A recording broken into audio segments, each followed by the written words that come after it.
Planteo el siguiente escenario para quienes nos escuchan hoy. Imaginemos por un momento que es el año 2026. Se estrena la película más esperada de la década, una epopeya histórica gigantesca, y el estudio de Hollywood detrás de ella toma una decisión, bueno, absolutamente incomprensible. Sí, una decisión que va contra toda lógica actual. Exacto. Deciden prohibir que cualquier creador de contenido, cualquier estrella de TikTok o de YouTube, vea la película antes de su estreno. Básicamente cierran el grifo del algoritmo de golpe. O sea, cortan la maquinaria publicitaria moderna de raíz. Eso es. Y lo más extraño de todo esto, fíjate, es que esa misma rebelión contra la gratificación instantánea es exactamente lo que está impulsando a miles de padres a esconder los teléfonos de sus hijos. Y si rascamos un poco, es la misma lógica de supervivencia que utiliza una colmena de abejas para fabricar a su reina. Madre mía, la verdad es que es una red de conexiones verdaderamente inesperada. Pues con este misterio sobre la mesa, damos la bienvenida oficial a Recortes de Historia y Ciencia Podcast. Tenemos por delante una inmersión profunda bastante peculiar.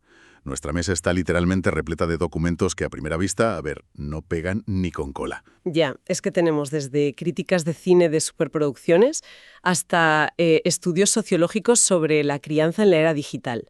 Y por ahí veo también investigaciones biológicas sobre insectos. Y notas de prensa sobre la creación de vida sintética en laboratorios, además de una lista ineludible de literatura clásica universal. Tela.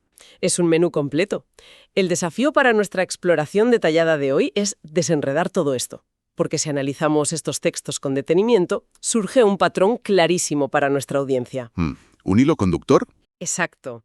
Todos nos hablan de cómo los entornos que construimos y habitamos, ya sean entornos físicos, biológicos, digitales o puramente narrativos, pues terminan dándonos forma a nosotros. Construimos la casa y luego la casa nos construye. Qué buena analogía.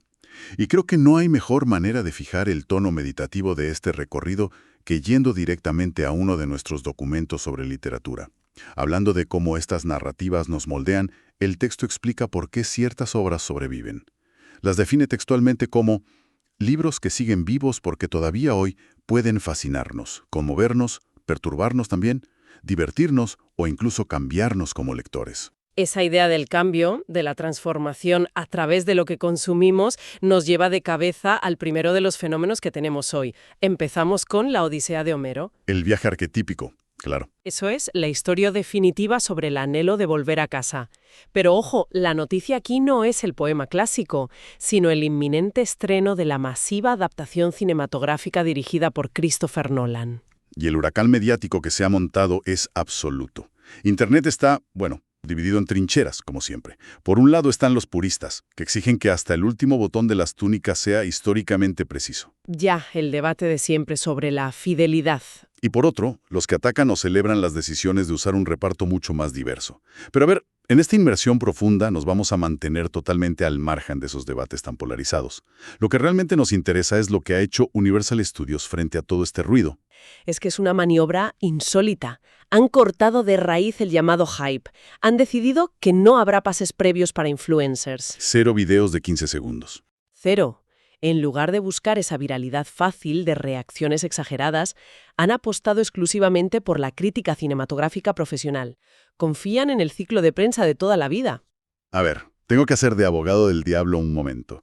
Suena muy noble esto de rechazar el algoritmo, pero no sé, ¿no es esto simplemente otra estrategia de marketing disfrazada de superioridad intelectual?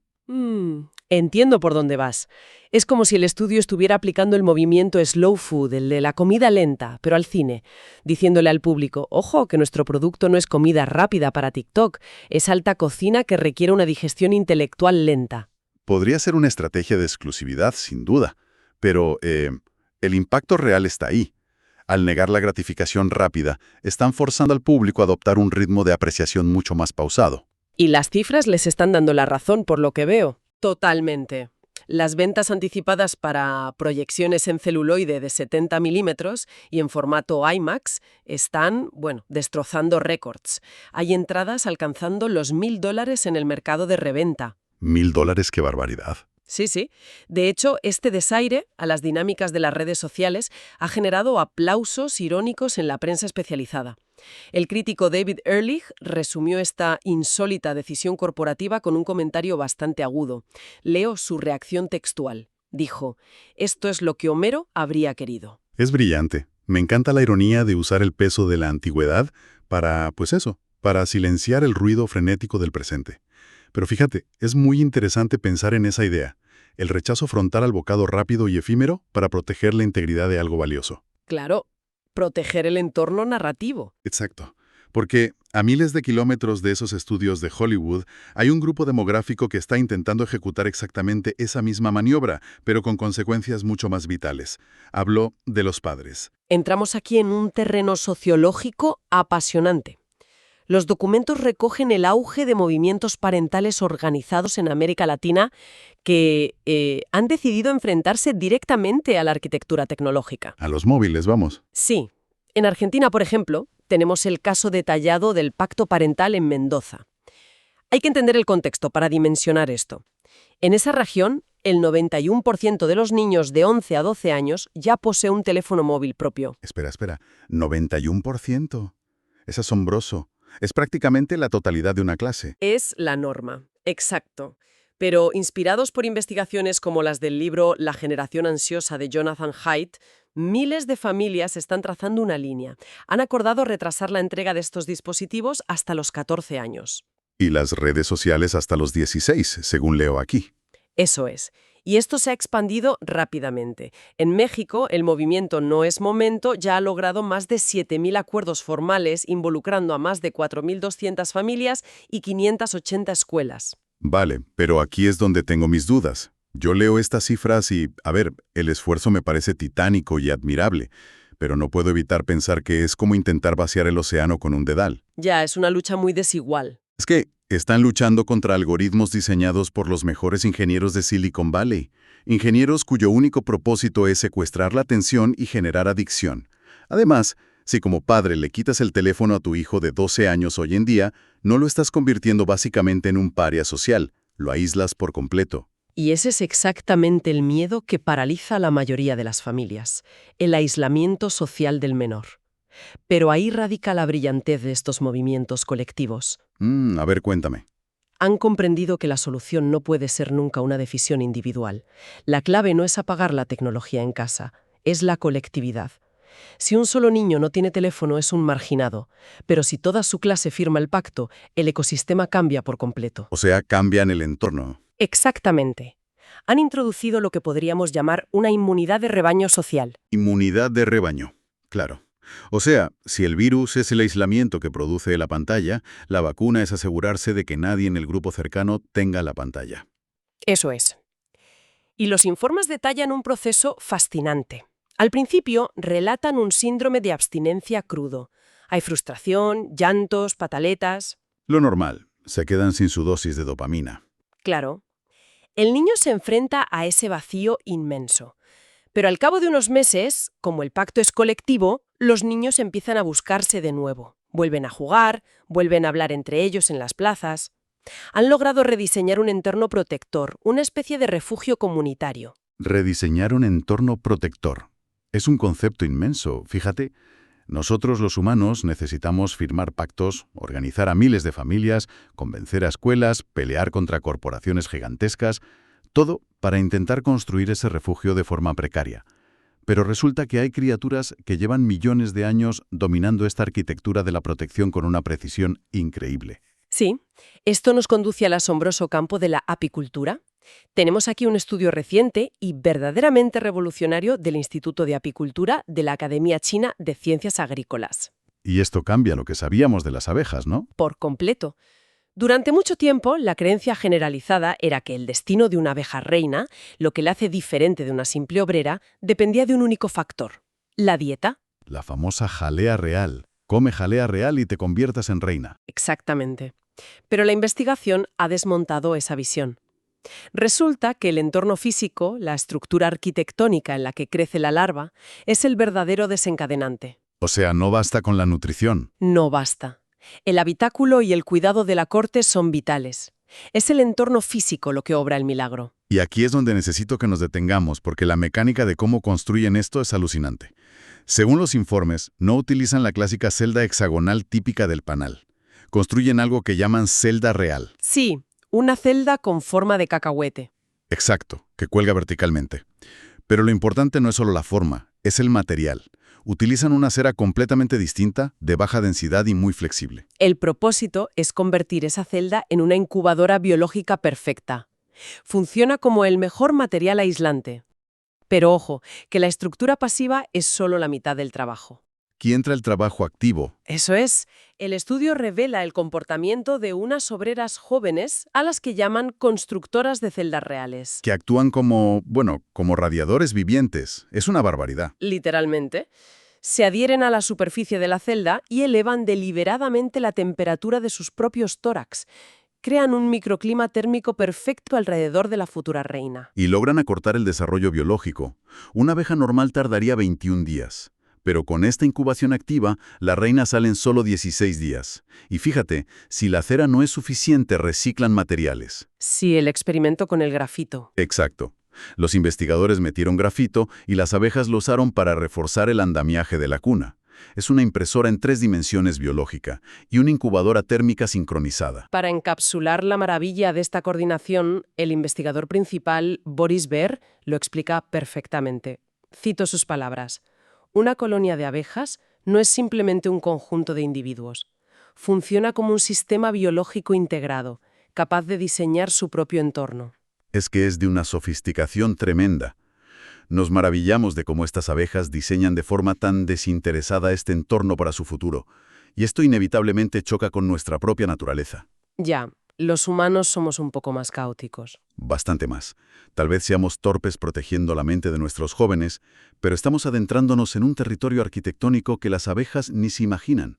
Intentamos diseñar la vida misma desde cero. Y así damos un salto vertiginoso hacia la biología sintética, uno de los temas más peliagudos de nuestra exploración de hoy.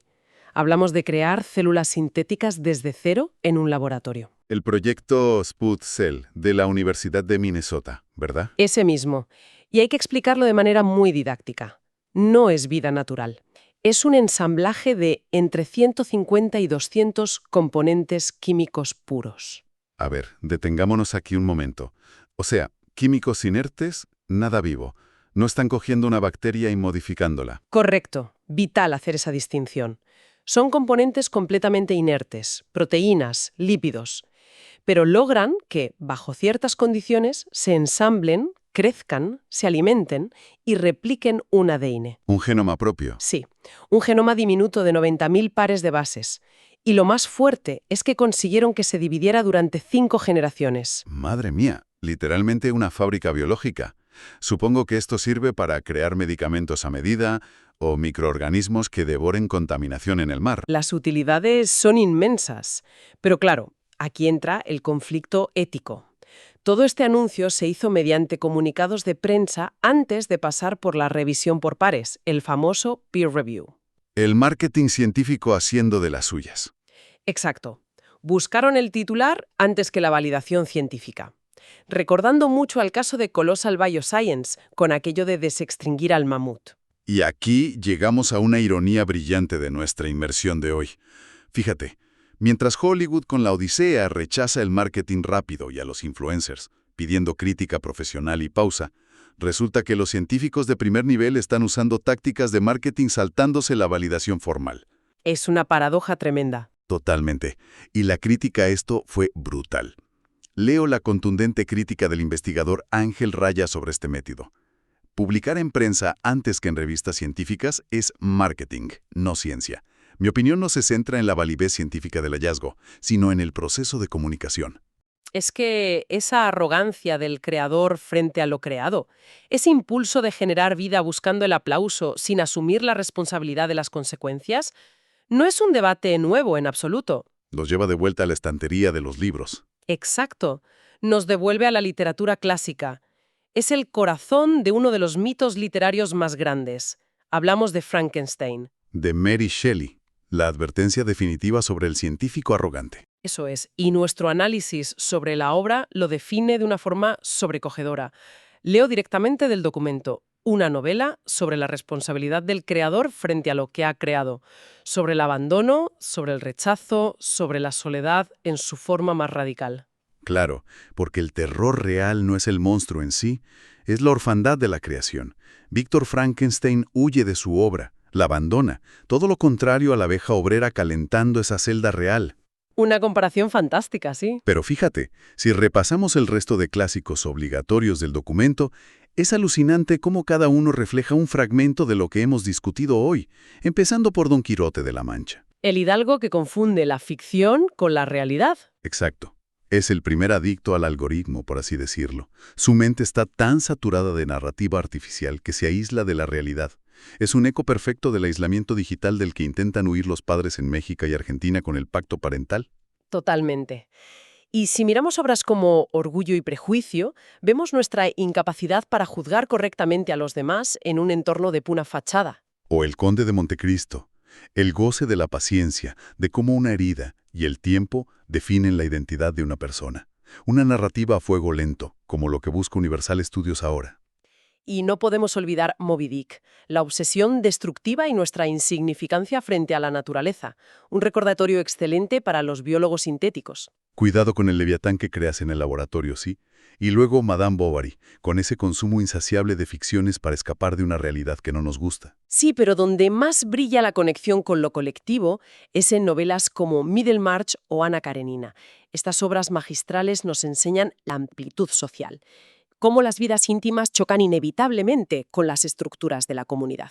Como la inmunidad de rebaño del pacto parental. Exacto. O como la propia colmena. Lo individual siempre rinde cuentas ante el diseño del entorno. Y para cerrar este bloque literario, el documento nos lleva a Los hermanos Karamazov, de Dostoyevsky.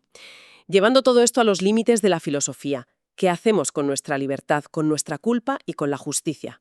Preguntas que, francamente, en un mundo hiperconectado y donde fabricamos células de la nada, son más urgentes que nunca. Creo que hemos trazado un recorrido minucioso y revelador para nuestra audiencia. Hemos navegado desde cómo consumimos la épica antigua en el cine hasta cómo organizamos escudos comunitarios para proteger la mente de los niños del bombardeo digital. Ha sido un viaje denso, sí.